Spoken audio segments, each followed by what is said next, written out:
Bawaslu Kabupaten Pesisir Selatan menemukan 12 temuan dari hasil pengawasan calon anggota panitia pemungutan suara yang lulus 6 besar yang sedang direkrut oleh KPU setempat. Temuan tersebut berupa adanya calon anggota PPS suami istri, anggota partai politik, istri PPK, serta caleg pada pemilu sebelumnya.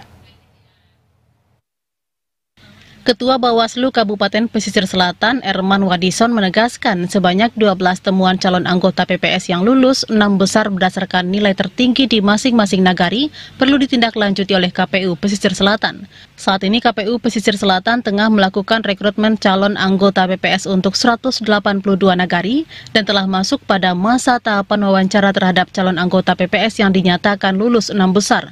Sebelum KPUD menetapkan 3 besar calon anggota PPS untuk penyelenggaraan pemilu di tingkat nagari tersebut, KPU diminta untuk memilih calon anggota PPS yang memenuhi persyaratan, sebagaimana diamanahkan Undang-Undang serta Surat Keputusan KPU Nomor 476 Tahun 2022 tentang pedoman pelaksanaan pembentukan badan ad hoc pada pemilu dan pemilihan gubernur, bupati dan wakil bupati, wali kota dan wakil wali kota. Sebagai penyelenggara pemilu tidak dibenarkan menjadi anggota partai politik, tidak berada dalam ikatan perkawinan dengan sesama penyelenggara pemilu, berdomisili di dalam wilayah kerja PPS, serta persyaratan lain yang telah ditetapkan.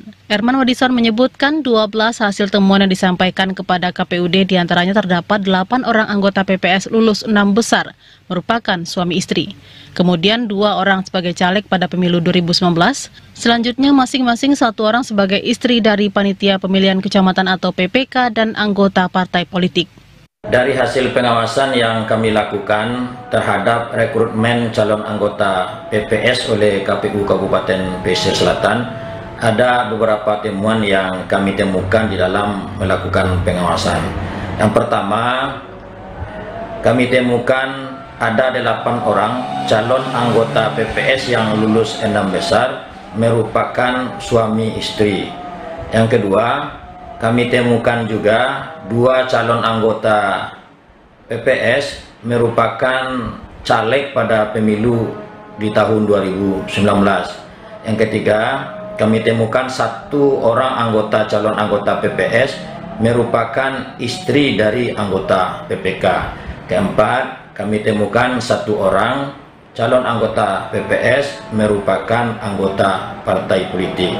Sebagai bentuk pencegahan yang dilakukan oleh Bawaslu Pesisir Selatan, maka KPUD diminta untuk dapat menindaklanjuti terhadap seluruh hasil temuan Bawaslu agar calon anggota PPS terpilih nantinya sudah sesuai dengan ketentuan yang ditetapkan. Demikian laporan Bambang Putraniko, TVRI Sumatera Barat.